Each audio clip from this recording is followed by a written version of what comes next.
With sports side in is Austin, Texas. Yeah, right.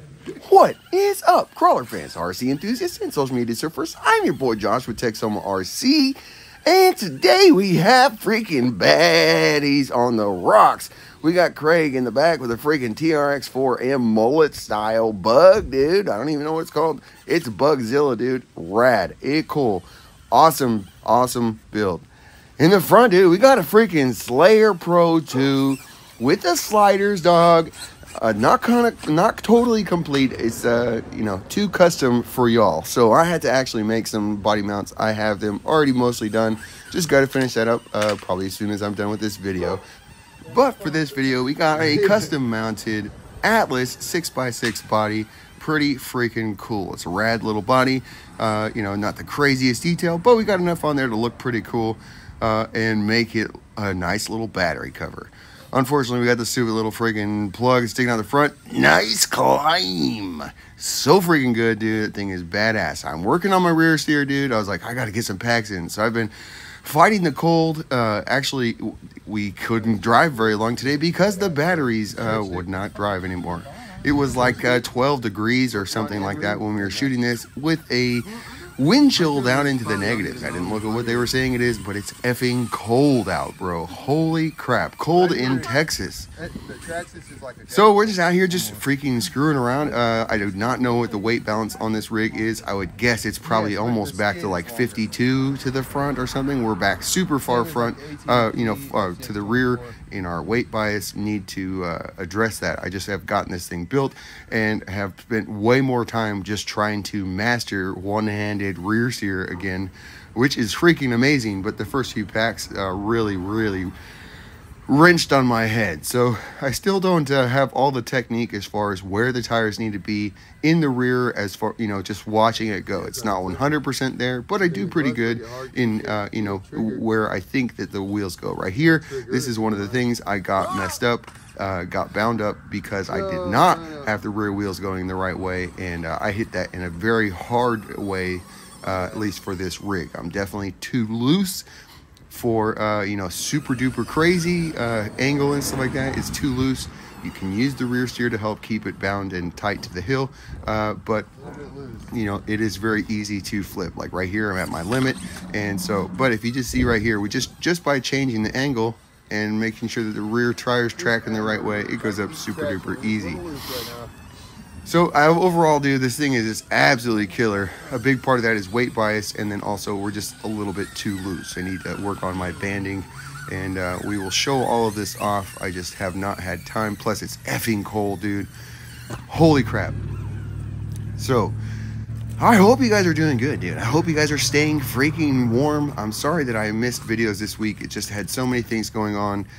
And man, just this week was rough, just dealing with motivation in the evenings. I guess that's what happens when you put like weeks and weeks and weeks of just like overtime, that you just really come to a place where, you just don't wanna, bro. So, but at the same time, we got through it. Starting a new build is what I was kind of fighting. I went ahead, got that done. I'm excited about the next one that I have to get done. And anyways, so many things to come. I'll get all this stuff listed. I know I've been saying that, but I've been wanting to get this done for the Slayer Pro 2, and we got it. So yeah, all the things listed, everything will be up. We can freaking start rolling, dude, and be freaking rad. So heck yeah, dude. If you have not, check out the Etsy store. A lot of changes. From now on, there will be the only rig that will come with a skid is the Swap 2. Everything else will be skidless. So the way that you can just add links or link sets or anything like that, but we will do full send add-on kits, and that'll be everything for that rig, whatever it is. So right now it's just SCX24, and so you can get SCX24 SOA. You can get a BOA. You can get SOA with rear steer or BOA with rear steer. If it has not been made clear to you, the long fronts are required to run a BOA. So in the listings, on the BOA listings, they're only the pluses. So you'd have a short plus, medium plus, long plus, and extra long plus. Those are the sizes, plus denoting the long fronts. So that's pretty freaking rad. So Craig in this bug, he stretched out the rear. He's got high lifter or whatever it is. Dadgummit, from Traxxas links in the rear, and then he's got maybe rear Traxxas in the front. I don't know. So, but very, very long. I am also very long. I'm running a long plus, extra long plus, and so that puts us out about 170 millimeter wheelbase. Pretty freaking long, dude. I don't know exactly how long. About 170 millimeters, maybe a little bit longer. So this thing is really a monster. We're making these 68 millimeter tires look not actually that big. So I will be mounting up the other tires. Is again just going as fast as I can, and I took extra time this week. Instead of like things trying to get this rig even more tuned and dialed in, I just practice rear steer, bro. It's hell hard trying to do this on one hand.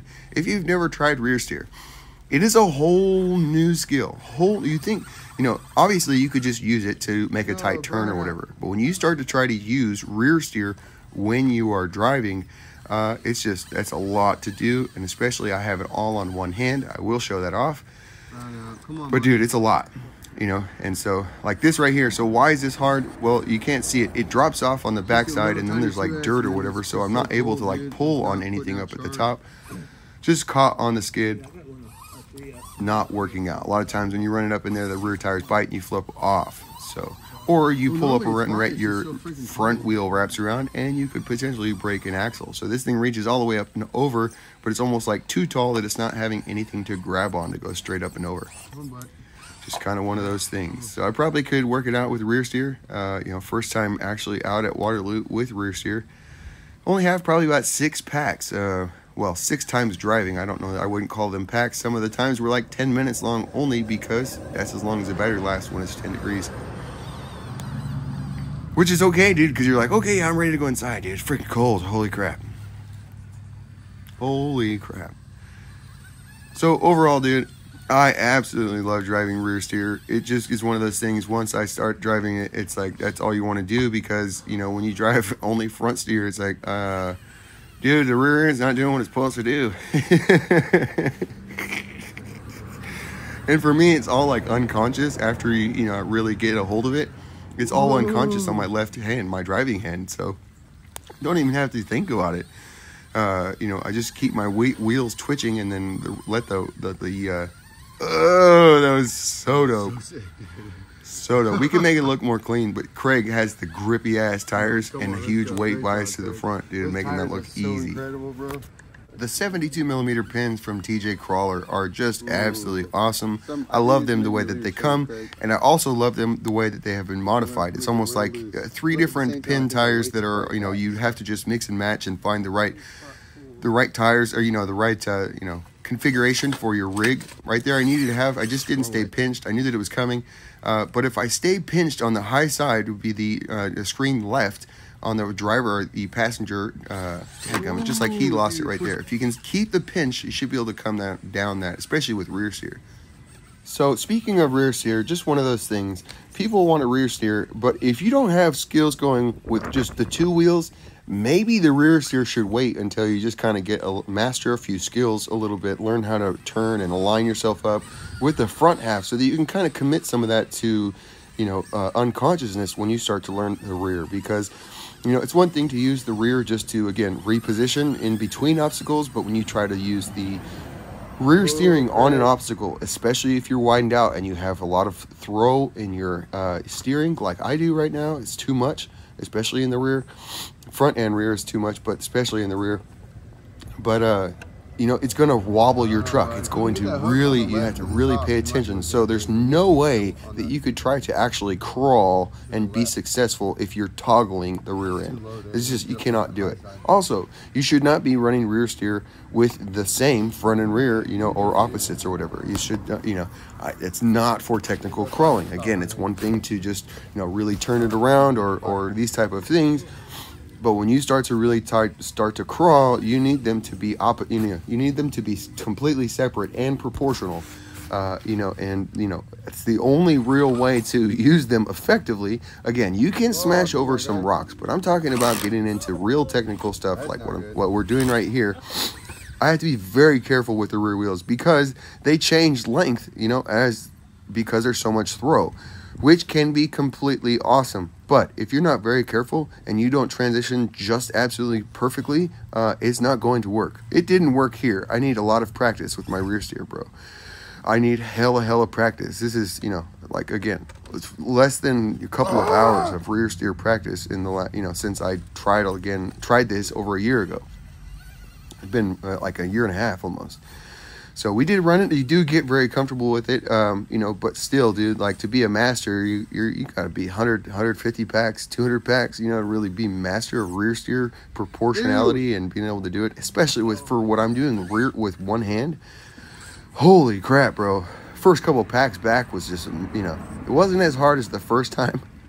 So, by the way, if you didn't know, again, I am running my rear steer on a trigger on my left hand. It's on my ring finger, or my middle finger. So you have your index finger as your throttle. My thumb is my front steering, and my middle finger is my rear steering. It's pretty freaking awesome. And again, once you get 15, 20 packs in, it's incredible. But the first struggling, it's incredibly harder than just trying to run rear steer with two hands. So, but I don't drive with two hands. I have to drive with one hand, so I only practice with one hand. Oh, there we go, dude. Freaking rip till you flip.